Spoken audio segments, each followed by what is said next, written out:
प्यारे स्टूडेंट, स्वागत है आप सभी का अपना चैनल न्यू क्लासेस में। आज का वीडियो आप सभी के लिए बहुत बहुत बहुत महत्वपूर्ण है। वीडियो को अंत तक देखिएगा और काफ़ी सारे स्टूडेंट नए होंगे तो आप लोग चैनल को ज़रूर सब्सक्राइब कीजिए और साथ ही बेल आइकन को ज़रूर दबाइएगा, क्योंकि आज का वीडियो क्लास 9 के स्टूडेंट के लिए बहुत इंपॉर्टेंट है, जो हिंदी सब्जेक्ट का है और साथ में वीकली टेस्ट जो आप लोगों का 9 दिसंबर को होने वाला है। ठीक है, आप लोग याद रखिएगा 9 दिसंबर को आप लोगों का वीकली टेस्ट होने वाला है। उस वीकली टेस्ट के लिए यह वीडियो बहुत बहुत इंपॉर्टेंट है और प्लस में अगर देखा जाए तो बोर्ड एग्जाम के लिए भी बहुत इंपॉर्टेंट है। वीडियो बहुत इंपॉर्टेंट है, हर एक क्वेश्चन आंसर को आप लोग अच्छे से लिख करके रख लीजिए, क्योंकि प्रश्न बहुत इंपॉर्टेंट है। प्रश्न यहाँ से काफ़ी सारा आप लोगों को वीकली टेस्ट में देखने को मिलेगा। ठीक है, और देखिए जब मॉडल पेपर आप लोगों का जारी होगा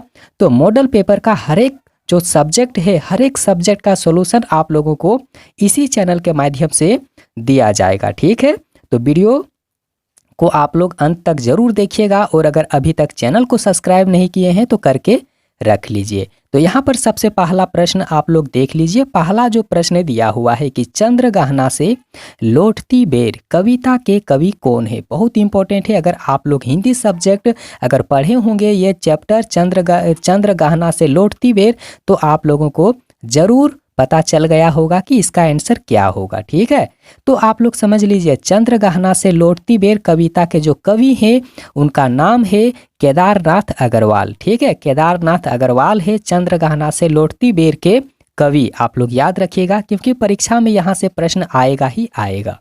दूसरा नंबर का प्रश्न देख लीजिए कि हरा ठीकना चना का वर्णन किस कविता से हुआ है। हरा ठीकना चना जो है इसका वर्णन कौन से कविता में हुआ है। उस कविता का नाम है चंद्रगहना से लौटती बेर। तो इसका आंसर आप लोग एकदम लिखते चलिए, याद करते चलिए। तीसरा नंबर का प्रश्न भी देख लीजिए कि बगुला क्या देखकर ध्यान निंद्रा त्यागता है। बगुला जो है क्या देख करके अपना जो है ध्यान, अपनी जो निंद्रा है वह त्याग देता है। तो इसका राइट आंसर होगा जोंक को देख करके अपनी निंद्रा को वह खो देता है। ठीक है, आगे देखिए अगला जो यहाँ पर प्रश्न दिया हुआ है, जो 4 नंबर का प्रश्न है कि इनमें से किस कविता में प्रकृति का मानवीकरण किया गया है। इनमें से किस कविता में प्रकृति का मानवीकरण किया गया है। तो 4 ऑप्शन दिया हुआ है, लेकिन इसका आंसर जो होगा चंद्रगहना से लौटती बेर कविता में किया गया है। आगे देखिए जो 5 नंबर का प्रश्न दिया हुआ है कि केदारनाथ अग्रवाल किस धारा के प्रमुख कवि माने जाते हैं। बहुत इंपॉर्टेंट है, क्वेश्चन एकदम VVI है, बिल्कुल नोट कर लीजिए आप लोग। ठीक है, देखिए केदारनाथ अग्रवाल जो हैं किस धारा के प्रमुख कवि माने जाते हैं। तो याद रखना है प्रगतिवाद के कवि माने जाते हैं। ठीक है, आगे देखिए जो 6 नंबर का प्रश्न दिया हुआ है। अभी मैं बहुत सारे प्रश्न आप लोगों को सॉल्व कराने वाला हूँ, बहुत सारा। ठीक है, आप लोग बस वीडियो को अंत तक देख लीजिए। ठीक है, यहाँ पर देखिए जो 6 नंबर का प्रश्न है कि चंद्रगहना से लौटती बेर कविता में सबसे सयानी कहा गया है। तो सबसे सयानी किसे कहा गया है। ठीक है, तो सबसे सयानी कहा गया है सरसों को। ठीक है, सरसों को सबसे सयानी कहा गया है चंद्रगहना से लौटती बेर कविता में। अब यहाँ पर आगे देखिए जो 7 नंबर का प्रश्न है। ठीक है, 7 नंबर का जो प्रश्न दिया हुआ है कि चांदी का बड़ा सा गोल खंभा, चांदी का बड़ा सा गोल खंभा का वर्णन किस कविता में हुआ है। तो किस कविता में हुआ है। तो चंद्रगहना से लौटती बेर कविता में हुआ है। आगे देखिए जो 8 नंबर का प्रश्न दिया हुआ है कि अलसी के लिए कौन से विशेषण का प्रयोग किया गया है। तो यहाँ पर देखिए अलसी जो शब्द दिया हुआ है। ठीक है, अलसी शब्द जो दिया हुआ है, अलसी का यहाँ पर विशेषण पूछ रहा है। तो इसका राइट आंसर होगा हठीली। क्या होगा, हठीली। इसका बिल्कुल भी एकदम सही उत्तर होगा। अब यहाँ पर आगे देख लीजिए जो 9 नंबर का प्रश्न है। 9 नंबर का प्रश्न भी आप लोगों के लिए बहुत VVI है, बिल्कुल नोट कर लीजिए आप लोग। देखिए चंद्रगहना से लौटती बेर, चंद्रगहना से लौटती बेर कविता में चंद्रगहना जो है, तो चंद्रगहना आखिर क्या है। चंद्रगहना आखिर क्या है। तो देखिए चंद्रगहना जो है एक स्थान है, क्या है, एक स्थान है। तो आंसर आप लोग याद करके रखिएगा।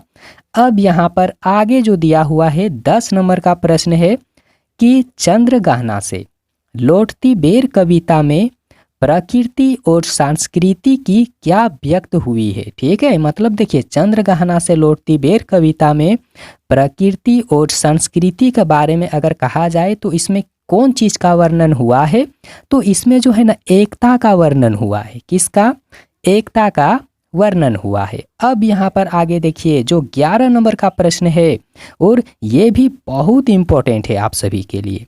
तो यहाँ पर प्रश्न नोट करिए कि एक बीते के बराबर हरा ठीकना क्या है।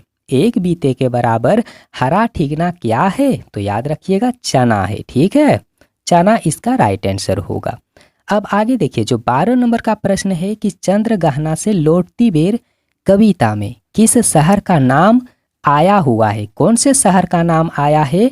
तो यहाँ देखिए 4 शहर दिया हुआ है, लेकिन चंद्रगहना से लौटती बेर कविता में अगर देखा जाए तो चित्रकूट शहर का वर्णन हुआ है। कौन से शहर का, चित्रकूट शहर का वर्णन हुआ है। बिल्कुल आप लोग भूलिएगा नहीं। ठीक है, बोर्ड एग्जाम में भी आएगा प्रश्न और वीकली टेस्ट में भी आएगा प्रश्न। और आप लोग समझ लीजिए इनसे पहले मैंने बहुते सारा वीडियो अपलोड किया है, अगर आप लोग नहीं देखे हैं तो मेरे चैनल के प्ले लिस्ट में जा करके देख लीजिए। और मैं कुछ वीडियो का जो लिंक है इस वीडियो के नीचे डिस्क्रिप्शन में दे दूंगा, आप लोग वहाँ से भी जा करके उस वीडियो को देख सकते हैं। ठीक है, तो यहाँ पर अगला प्रश्न फिर नोट करिए। अगला जो प्रश्न है कि हरा ठीकना चना कितना बड़ा है। हरा ठीकना चना जो है वो कितना बड़ा है, तो लगभग बीते के बराबर है। कितना, बीते के बराबर में है, मतलब एक बीते के बराबर में है। ठीक है, आगे देखिए अगला जो प्रश्न दिया हुआ है यहाँ पर कि चने के पौधे ने किस पगड़ी को बांधा हुआ था। चने के जो पौधे हैं तो आखिर कौन से पगड़ी को बांधा हुआ है, तो गुलाबी फूल की पगड़ी जो है वो बांधा हुआ है। ठीक है, आगे देखिए अगला जो प्रश्न है यहाँ पर, अगला प्रश्न कि ठीकना से यहाँ क्या आशय होता है। ठीकना का मतलब क्या होता है, तो देखिए जो छोटे छोटे जो पौधे होते हैं वो ठीकना, मतलब उसे हम लोग ठीकना बोल सकते हैं। ठीक है, आगे देखिए अगला जो प्रश्न है कि चंद्रगहना क्या है। चंद्रगहना क्या है, तो यहाँ पर देखिए ऑप्शन के अनुसार आप लोगों को जवाब देना है। ठीक है, ऑप्शन के अनुसार जवाब दीजिएगा तो बिल्कुल भी गलत नहीं होगा। देखिए आगे यही क्वेश्चन एक बार रिपीट हुआ था। तो चंद्रगहना का मतलब होता है कोई भी जगह का स्थान। तो स्थान मतलब कोई शहर का नाम भी हो सकता है, गांव भी हो सकता है। ठीक है, तो देखिए ऑप्शन में यहाँ पर दिया हुआ है पौधा, लता और गांव फिर चना। तो देखिए यहाँ पर गांव इसका सही उत्तर होगा। ठीक है ना, क्योंकि स्थान का मतलब होता है, तो चंद्रगहना मतलब स्थाने होगा, तो यहाँ पर गांव इसका सही जवाब होगा। अब यहाँ पर आगे देखिए अगला जो यहाँ पर प्रश्न है ये भी बहुत इंपॉर्टेंट है। हर एक प्रश्न आप लोगों के लिए इंपॉर्टेंट है, ये मत सोचिए कि एक दो प्रश्न इंपॉर्टेंट है, हर क्वेश्चन को बिल्कुल लिख लीजिएगा।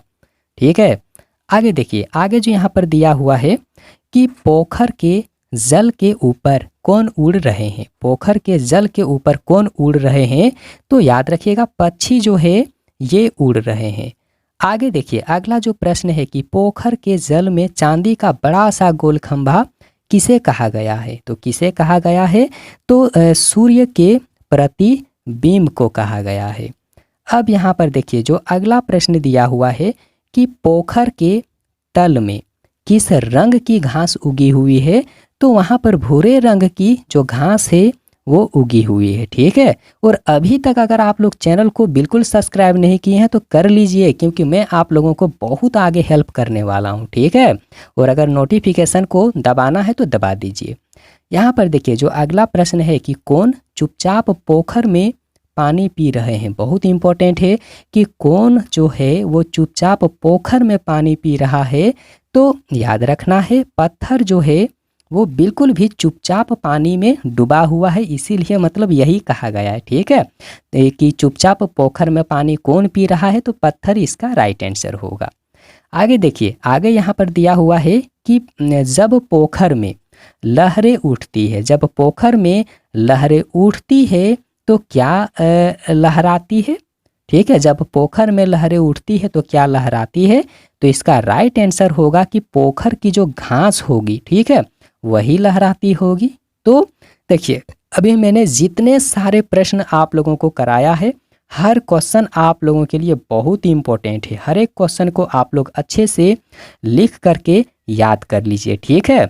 और अगर चैनल को सब्सक्राइब नहीं किए हैं तो कर लीजिए। और अगर कोई भी प्रश्न आप लोगों को समझ में ना आया हो तो आप लोग कमेंट सेक्शन में कमेंट ज़रूर करें, ठीक है। तो वीडियो देखने के लिए बहुत बहुत धन्यवाद।